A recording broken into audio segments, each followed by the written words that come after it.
Peddapalli Congress party అభ్యర్థి గడ్డం వంశీ గారు ఉన్నారు. ఒకసారి మాట్లాడదాం. ఎట్లా ఉందన్న, స్టార్ట్ చేసిరా ప్రచారం? ఎట్లాంటి స్పందన ఉంది? మీ పార్టీలో ఉన్న నాయకులందరికీ మీకు సపోర్ట్ చేసే పరిస్థితి పెద్దపల్లిలో ఉందా? ఏం చెప్తారు?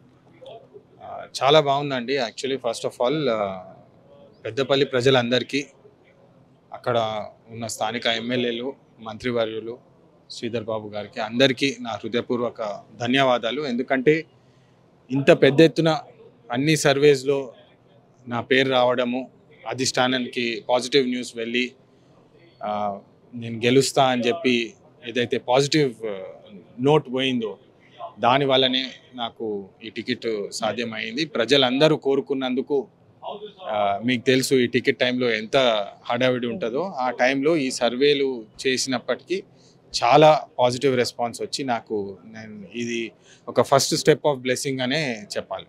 మాజీ మంత్రి కొప్పుల ఈశ్వర్ మీ మీద పోటీ చేయబోతున్నాడు. బీఆర్ఎస్ ఎఫెక్ట్ పెద్ద ఎత్తున ఉంటుందని ఆయన చెప్తున్నాడు. కాంగ్రెస్ పార్టీ మాకు పోటీనే కదా అని చెప్తున్నాడు. ఎట్లా చూస్తారు దీన్ని?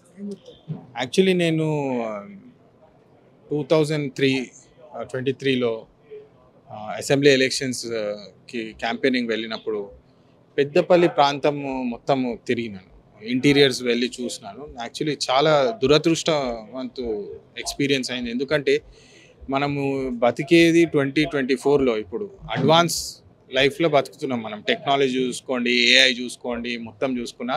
కానీ పెద్దపల్లి ప్రాంతం చూసుకుంటే తెలంగాణ వచ్చిన తర్వాత గ్రామాలలోకి వెళ్తే, ఇంటీరియర్స్ వెళ్తే ఇంకా నీటి సౌకర్యం లేదు, ఇల్లు లేవు, రోడ్లు లేవు.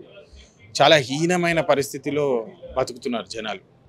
ఆల్మోస్ట్ అబౌట్ 15 lakh పాపులేషన్, 15 లక్షల మంది ఉన్నారు పెద్దపల్లి ప్రాంతంలో. వీళ్ళందరికీ వీళ్ళు కాళేశ్వరం ప్రాజెక్ట్ అని చెప్పి స్కామ్ చేసినారు. 1-2 లక్షల కోట్లు తినేసినారు కల్వకుంట్ల కుటుంబం. ఆ ఒక్క పైసా పని కనిపించట్లేదు మీరు పెద్దపల్లి ప్రాంతంలో చూస్తే.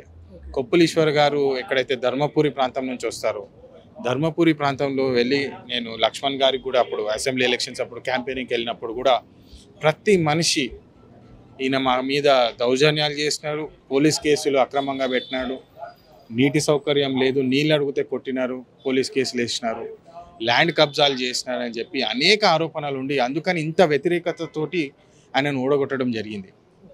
మళ్ళీ ఆశ్చర్యం అవుతుంది, ఏ ముఖం పెట్టుకొని బీఆర్ఎస్ వాళ్ళు మళ్ళీ పార్లమెంట్కి ఓటేద్దాము, ప్రజల దగ్గర వెళ్ళి ఓటేస్తామని చెప్పి అడుగుతుంటే ఆశ్చర్యం వేస్తుంది. అంటే ఇంకా వాళ్ళలో అది ఆ మార్పు అనేది రాలేదు.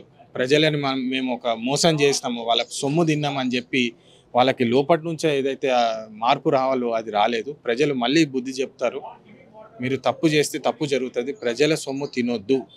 వీళ్ళు బీఆర్ఎస్ పార్టీ నాయకులు అందరూ చేసినారు. ఇప్పుడు మనం చూస్తున్నాం వాళ్ళకు ఫలితం అసెంబ్లీ ఎలక్షన్స్లో ఎట్లా వచ్చిందో పార్లమెంట్ ఎలక్షన్లో కూడా మళ్ళీ అట్లనే జరగబోతుంది. బీఆర్ఎస్ అభ్యర్థి అక్కడ వంశీని టార్గెట్ చేసి మాట్లాడుతున్నాడు, కుటుంబ పాలన అంటున్నాడు, ఇంకేదో అంటున్నాడు, టికెట్లు పైరవీలు చేయించుకుంటున్నాడు, ఇవన్నీ మాట్లాడుతున్నాడు.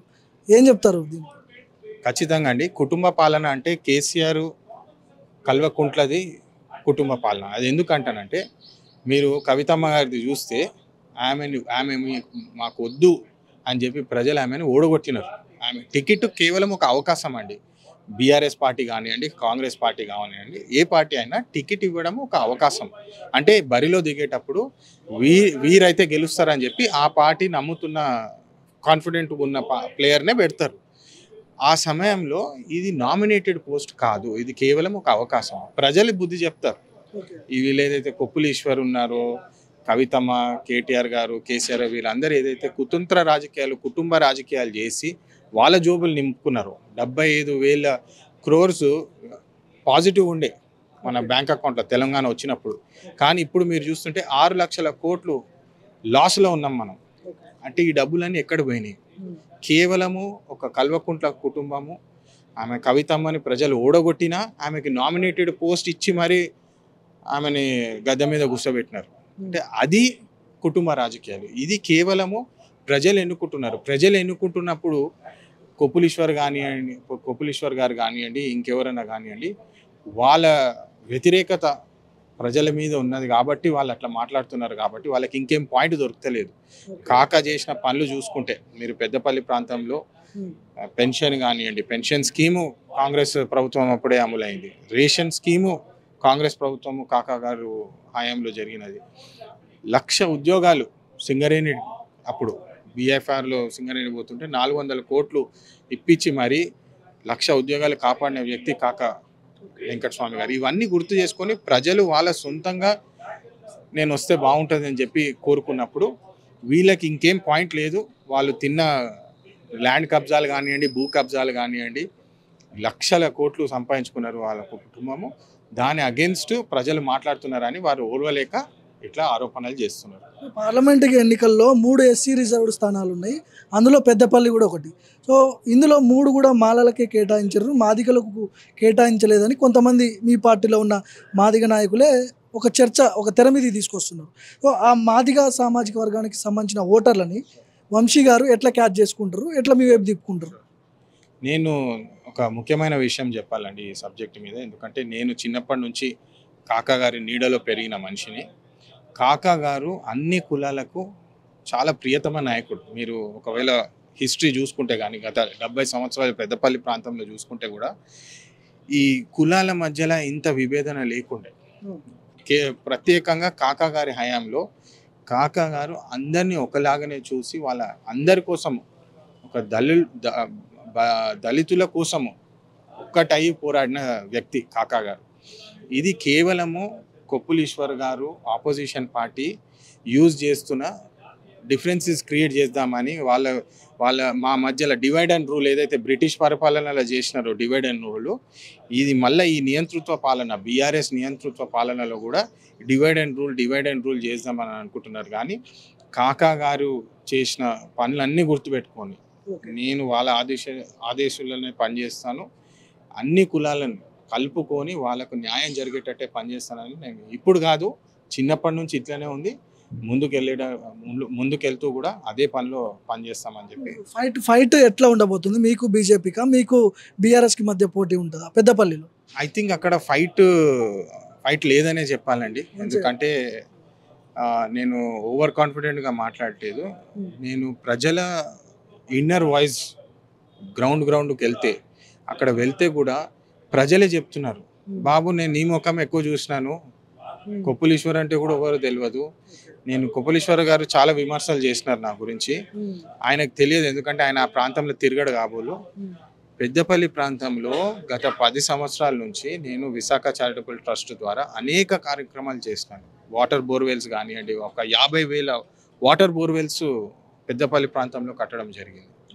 ఇప్పుడు కూడా ఆ ప్రాంతానికి వెళ్తే చాలా సిగ్గుచేటు బీఆర్ఎస్కి ఉండాలి. యాక్చువల్లీ బీఆర్ఎస్కి సిగ్గు ఉండాలి ఓటు అడగడానికి. ఎందుకంటే 10 సంవత్సరాల్లో వాళ్ళు వాటర్ ఫెసిలిటీ చేయలేదు. కాళేశ్వరం ప్రాజెక్ట్ అని చెప్పి ఇంత ఖర్చు పెట్టినారు కానీ ఒక్క నల్లల నీళ్ళు వస్తలేవు, రోడ్లు సరిగా లేవు. మహిళలు దాదాపు 7 లక్షల 8 లక్షల మహిళలు ఉన్నారు ఆ ప్రాంతంలో, పెద్దపల్లి ప్రాంతంలో. ఇంటీరియర్స్ వెళ్తే సరిగ్గా టాయిలెట్స్ లేవు, మహిళలకు టాయిలెట్స్ లేవు.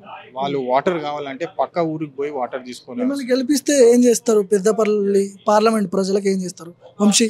ఫస్ట్ ఫార్మోస్ట్ ఇది చెప్తే చాలా ఆశ్చర్యంగా ఉంటుంది ప్రజలకు, కానీ ఫ్యాక్ట్ ఏంటంటే అక్కడ బేసిక్ నెసెసిటీస్ ఆఫ్ లైఫ్ అంటారు, మీ అందరికి తెలిసిందే. రోటీ కపడా మకాన్ అని చెప్పి నేను 30 సంవత్సరాల క్రితం విన్నది. నేను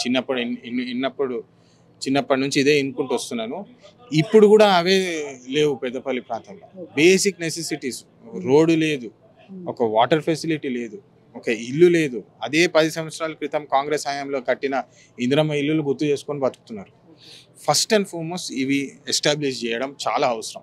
ఫండ్స్ అన్నీ యూటిలైజ్ చేసి బీఆర్ఎస్ ప్రభుత్వము వాళ్ళ జోబులు కడుపులు నింపున్నట్టు కాకుండా ప్రజల సొమ్ము ప్రజల దాకా చేరేటట్టు చేసి first basic necessities of life మీద పనిచేస్తాం. దాని తర్వాత యువత దాదాపు 50% యువత మొత్తం అన్ఎంప్లాయిడ్ ఉన్నారు. డిగ్రీలు ఎంబీఏలు చదువుకొని ఆటోలు నడుపుకుంటున్న పరిస్థితి ఉన్నది ఈరోజు. తెలంగాణ వస్తే మన బతుకులు మారిపోతాయని చెప్పి అనేక మంది యూత్ అంతా ఉద్యోగాలు వస్తే మా జీవితాలు మారిపోతాయని చెప్పి నమ్మి తెలంగాణ కోసం కొట్లాడినాను. 1500 మంది ప్రాణ బలిదానాలు ఉట్టిగానే చేసినట్టు అనిపిస్తుంది ఇప్పుడు 10 సంవత్సరాల తర్వాత. అది మార్చే అవకాశం వచ్చింది, మారవాలి. యువతకి జాబ్స్ కోసం ఖచ్చితంగా కృషి చేస్తాము. నేను ఇంతకుముందు కూడా చెప్పినాను, సింగరేణి ప్రాంతంలో సింగరేణి అనుబంధ సంస్థలు వేసేస్తాము. లోకల్ ఫెసిలిటీస్ వనరులు ఎక్కువ, పెద్దపల్లి ప్రాంతంలో చాలా వనరులు ఎక్కువ. అవి గవర్నమెంట్ సంస్థలు తీసుకొచ్చి స్కిల్ డెవలప్మెంట్ సెంటర్స్ పెట్టి గవర్నమెంట్ సంస్థలు తీసుకొచ్చి లోకల్ ఎంప్లాయ్మెంట్ వచ్చేటట్టు నేను కృషి చేస్తాను. సో ఎంత మెజారిటీ ఎక్స్పెక్ట్ చేయొచ్చు వంశీ నుంచి, పెద్దపల్లి నుంచి? మెజారిటీ అదంతా ప్రజల మీద వదలాలండి. నేను యాజ్ అ అభ్యర్థిగా నన్ను ఆశీర్వాదించాలని చెప్పి కోరుకుంటున్నాను. ప్రజలందరికీ నా ఒకటే విజ్ఞప్తి, పని చేసే వాళ్ళని గుర్తించండి. పని చెయ్యని వాళ్ళు ఏదైతే ఇది ఇష్యూ డైవర్ట్ చేసి పైసలు కొట్టేయాలని చూస్తుంటారో వీళ్ళైతే, ఇప్పుడైతే గత 10 సంవత్సరాలు చూసినామో, ఈ ప్రజలందరినీ కోరుతున్నాను నేను, మీరు ఫ్యాక్ట్స్ ఏందో చూడండి. గత 10 సంవత్సరాలు చేసిన ట్రాక్ రికార్డ్ చూడండి. నేను ఒక 1 పాయింట్ చెప్పదలుచుకుంటున్నాను. సోలార్ కార్డ్స్, సోలార్ తోపుడు బండ్లు కూడా నేను అనేక సోలార్ తోపుడు బండ్లు గత 5 సంవత్సరాలలో డొనేట్ చేయడం జరిగింది. అంటే ఆంటర్ప్రెన్యూర్స్, వాళ్ళు కూడా ఆంటర్ప్రెన్యూర్స్, తోపుడు బండ్లు చేసేటోళ్ళు కూడా, వాళ్ళకు కూడా సౌకర్యం ఉండాలి. ఒక సోలార్ తోపుడు బండి ఉంటే వాళ్ళు రాత్రి 10 గంటల వరకు కూడా లైట్ లేనప్పుడు కూడా వాళ్ళు సోలార్ వాడి బిజినెస్ చేయొచ్చు అని చెప్పి అన్న ఉద్దేశంతో వాళ్ళకి సోలార్ కార్డ్స్ కూడా ఇవ్వడం జరిగింది. ఇవన్నీ ఎందుకు చెప్తున్నానంటే లోకల్ ఎర్నింగ్స్, ప్రజలది ఏదైతే యువత ఉన్నదో వాళ్ళకి కొంచెం బెనిఫిట్ ఇస్తే ఆటోమేటిక్లీ డెవలప్మెంట్ జరుగుతుంది. Thank you so much. So ఇది పెద్దపల్లిని మార్చేస్తా అంటున్నారు గడ్డం వంశీ గారు. ఖచ్చితంగా గత బీఆర్ఎస్ పాలనలో కంటే అక్కడ అంటే ఆ హయాంలో అభివృద్ధి జరగలేదు. ఖచ్చితంగా నేను గెలిచిన తర్వాత పెద్దపల్లిలో ఉన్న సమస్యలన్నీ కూడా తీర్చేస్తా అని కాంగ్రెస్ అభ్యర్థి గడ్డం వంశీ చెప్తున్నారు. కెమెరా పర్సన్ మణికుమార్తో భార్గవ్, మైక్ టీవీ.